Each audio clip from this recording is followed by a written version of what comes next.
लोग सच में मेरी शादी के बारे में सोच रहे हैं? हाँ, सोच तो रहे।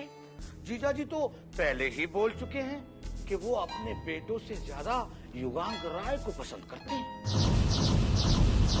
वो विक्रमार्य के कितना भी पास चला जाए छोटे, लेकिन एक बात तो है, देवराज चौधरी को इनकार करने की गलती जो उसने की है, उसकी सजा एक ना एक दिन उसे भुगतनी पड़ेगी। विक्रम भी यही चाहता है कि अगर ये पार्टनरशिप रिश्ते में तब्दील हो जाए तो। महेश साहब बस।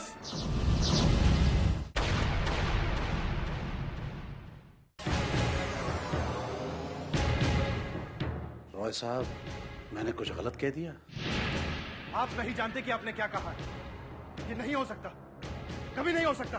गुस्ताखी माफ, लेकिन जान सकता हूं क्यों नहीं हो सकता? वजह बताना मैं आपको जरूरी नहीं समझता। ये भी ठीक है, ये आपकी जिंदगी है और इसका फैसला लेने का आपको पूरा हक है, लेकिन मेरा मशवरा माने तो जल्दबाजी मत कीजिए, क्योंकि इंसानी फितरत है, फैसले बदलते रहते हैं।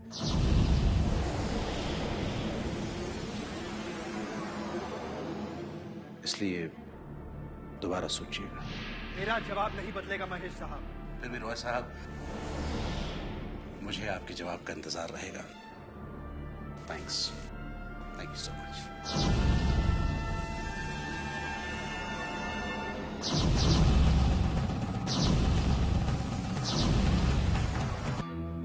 This is too much. Dad को ऐसा नहीं करना चाहिए। अरे वो ऐसा कर कैसे सकते? मॉम, आप डैड को समझाइए। क्या हुआ? क्या गजब कर दिया तुम्हारे डैड ने? आपको नहीं पता? डैड ने स्नेहा के लिए लड़का पसंद किया, और जानती है कौन? युगांक राय। हाँ, तो क्या हुआ? क्या हुआ?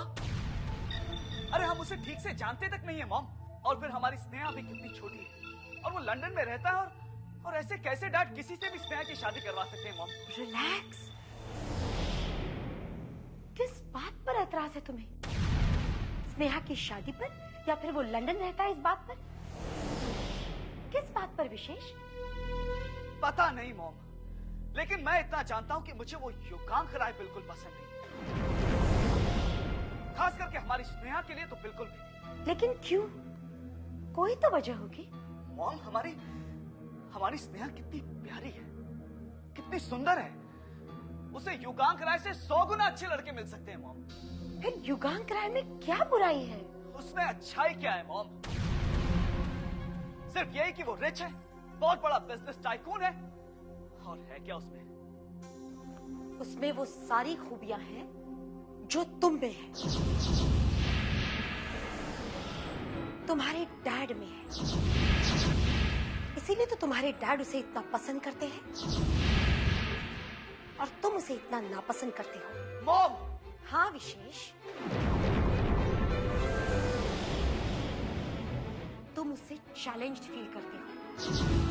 एक कंपटीशन पैदा हो गई है तुम्हारे दिल में, थोड़ी सी इंफीरियोरिटी भी।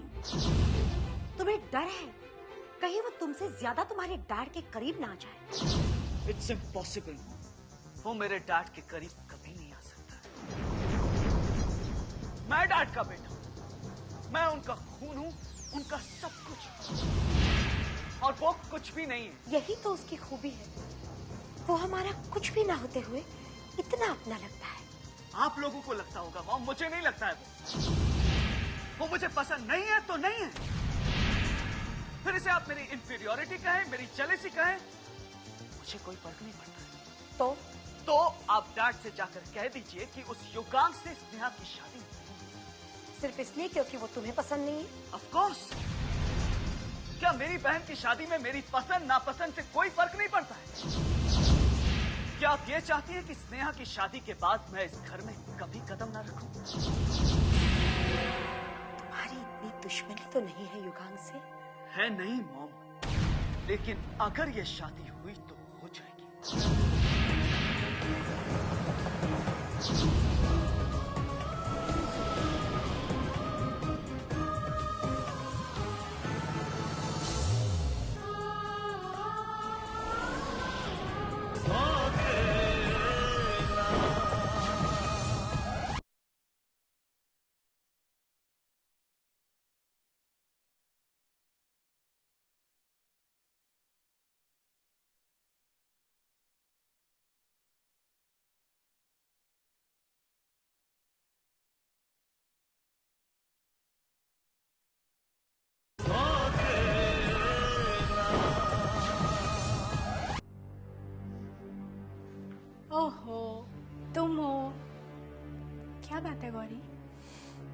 नहीं स्नेहा जी। जरूर विशेष भाई ने तुम्हें कुछ कहा होगा। नहीं स्नेहा जी, ये बात नहीं है।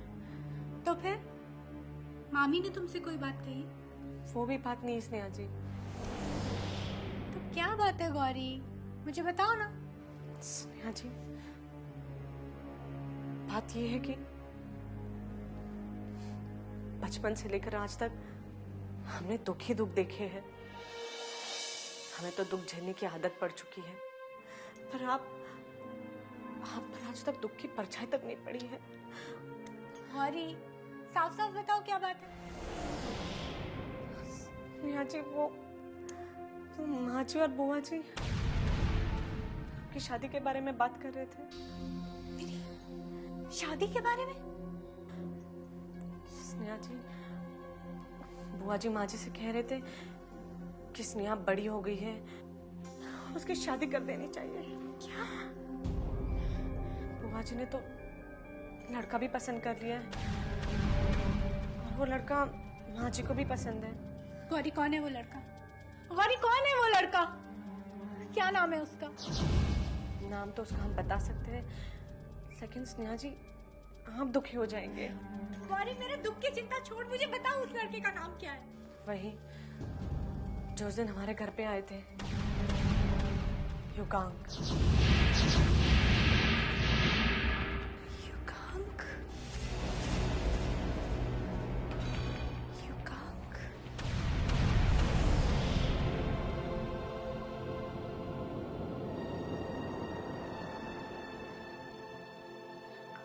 हम जानते हैं स्नेहा जी कि आपको इस बात से बहुत दुख पहुंचा है, इसलिए हम बताना नहीं चाहते थे।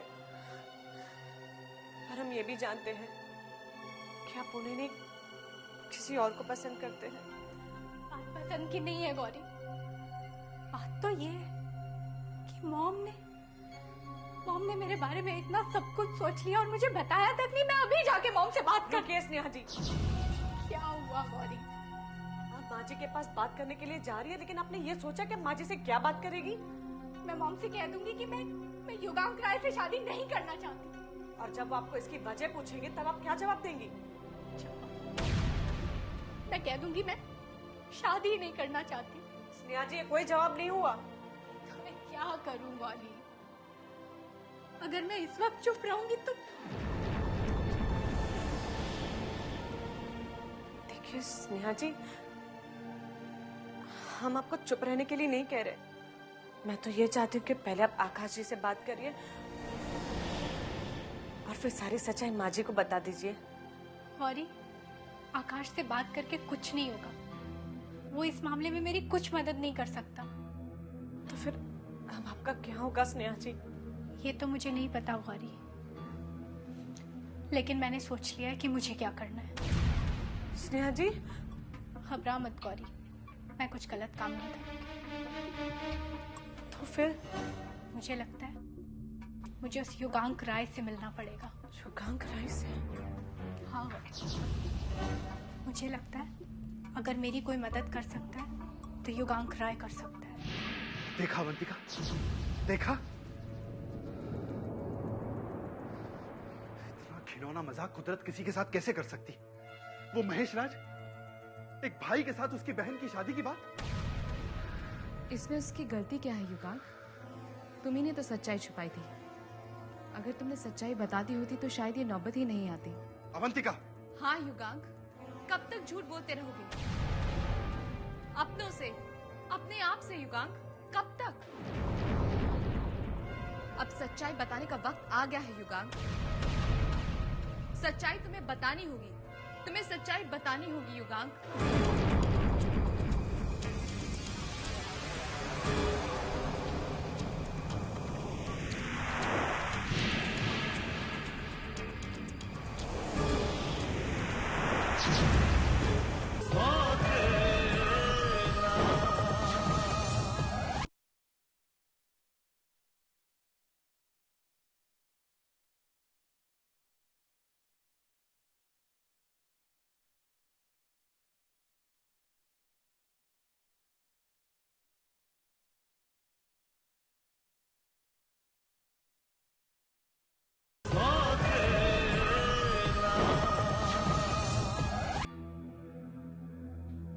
तो उसने इनकार कर दिया? नहीं, उसने इनकार तो नहीं किया, लेकिन ऐसे रिएक्ट किया जैसे मैंने उसकी दुखती रग पर हाथ रख दिया हो। Now I'm feeling bad. मुझे बुरा लग रहा है। लगता है हमें इस रिश्ते की उससे बात नहीं करनी चाहिए थी। Come on यार विक्रम, हमने उससे कोई नाजायज या कोई वाहियात बात थोड़ी की है, सिर्फ रिश्ते की बात की है। और अगर वो ये रिश्ता जोड़ना नहीं चाहता तो तुझे इस बात का बुरा नहीं लगना चाहिए दोस्त। तुम नहीं समझोगे महेश, मेरी बेटी मेरे लिए एक अनमोल नगीना है जिसे मैंने इतने सालों से तलाशा है।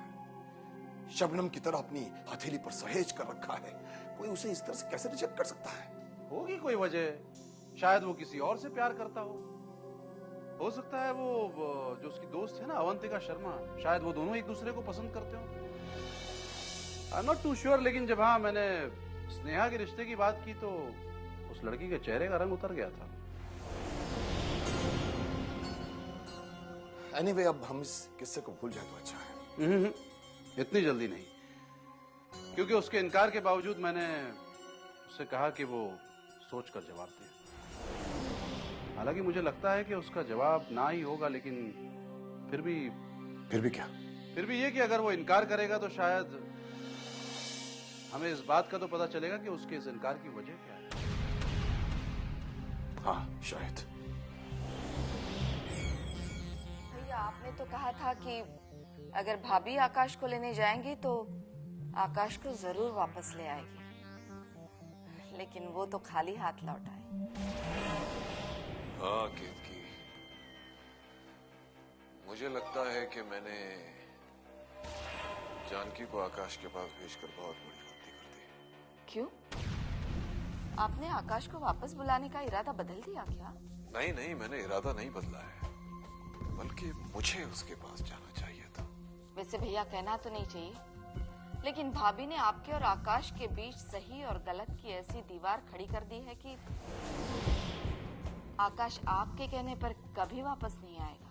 हाँ, मैं जानता हूँ, ये बात अच्छी तरह जानता हूँ, और अब ये भी जान गया हूँ कि ये दीवार सिर्फ मैं ही गिरा सकता हूँ। लेकिन भैया, अगर आप आकाश को लेने गए तो फिर क्या?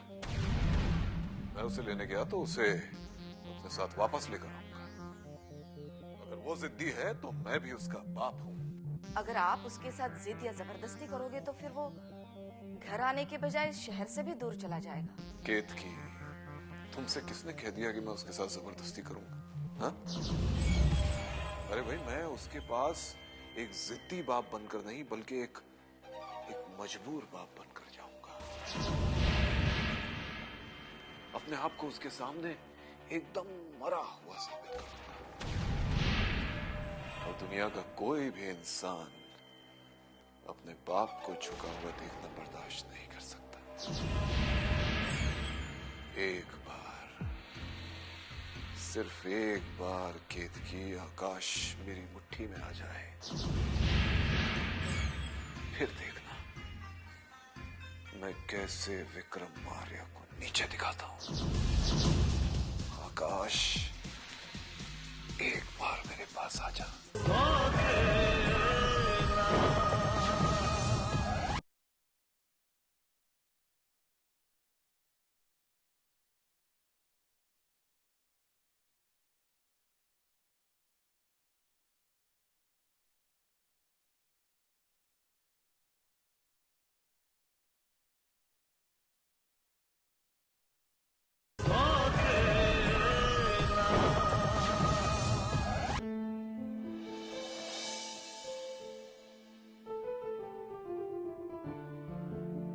ये लीजिए चाय।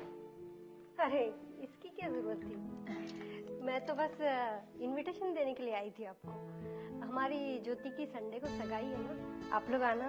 अरे वाह, ये तो बड़ी अच्छी खबर सुनाई आपने, आपको बधाई हो। शुक्रिया जी। असली बधाई तो आपको सगाई पर आकर देनी होगी। हम जरूर आएंगे। अच्छा, तो मैं चलूं? अच्छा। और भी लोगों को इनवाइट करना है। अच्छा। अरे हाँ, एक बात तो पूछना भूल ही गई मैं। हाँ? आपकी वो ज्वेलरी जो आपने उस दिन पार्टी में पहनी थी, क्या वो बेच दी? वो चोरी हो गई थी। चोरी हो गई थी? तो क्या वो मेहता ज्वेलर चोरी का माल भी रखता है? मेहता ज्वेलर्स? हाँ, हम उसके पास ज्योति के लिए ट्रेडिशनल ज्वेलरी लेने गए थे, तो वहाँ उसने आपके वो वाले जेवर भी दिखाए थे। नहीं, उन्होंने कोई और ज्वेलरी दिखाई होंगी। हमारी ज्वेलरी तो पुलिस ने बरामद कर ली थी।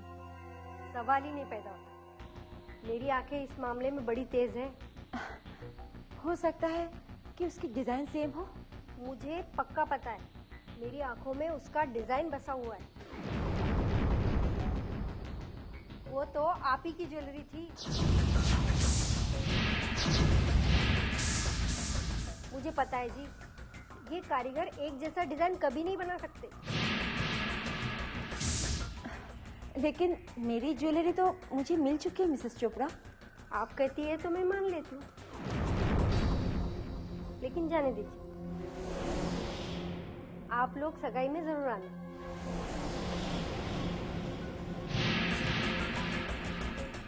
मेरी ज्वेलरी के डिजाइन वाली ज्वेलरी इतने पुराने फैशन की है कि आजकल लोग बनाते ही नहीं हैं। मिसेस चोपड़ा का ख्याल सही है कि वो इमिटेशन ज्वेलरी चोरों के पास से क्यों मिली? क्यों?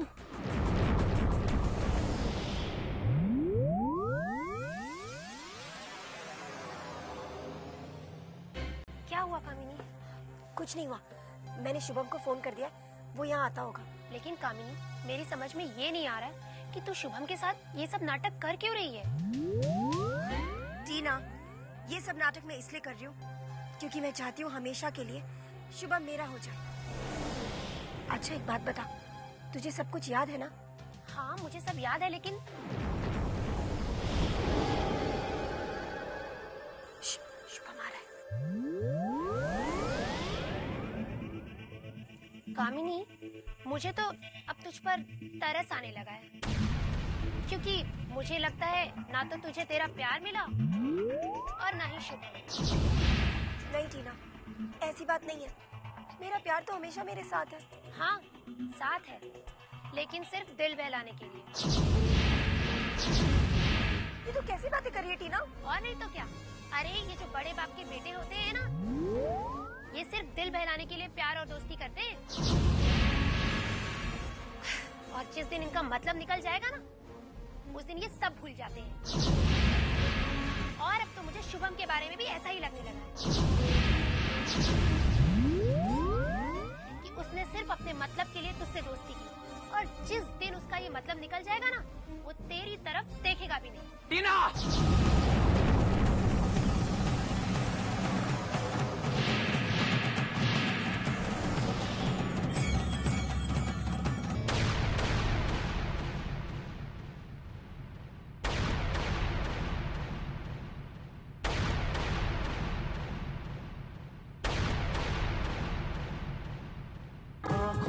ख्वाबों की बारात लेके, होठों पे गीतों की सौगात लेके, दिल में मोहब्बत के जज्बात ले